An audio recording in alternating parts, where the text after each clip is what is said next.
Hello বন্ধুরা, আজকে আমি বানিয়েছি আর মাছের কাঁটার চচ্চড়ি। প্রথমে বেগুন আর পেঁয়াজ কেটে নিলাম, তারপরে মাছের কাঁটাগুলো ভেজে নিলাম। কড়াইয়ের মধ্যে একটু পেঁয়াজ ফোড়ন দিয়ে বেগুনগুলো দিয়ে দিলাম। তারপরে একটু হলুদ গুঁড়ো, একটু লঙ্কা গুঁড়ো, একটু জিরে গুঁড়ো আর সাথে লবণ দিয়ে দিলাম। দিয়ে ভালো করে ফ্রাই করে নিলাম।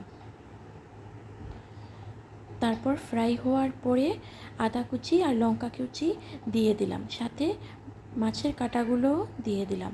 দিয়ে ভালো করে ফ্রাই করে উপর থেকে ঢাকা দিয়ে রাখলাম 5 মিনিটের জন্য।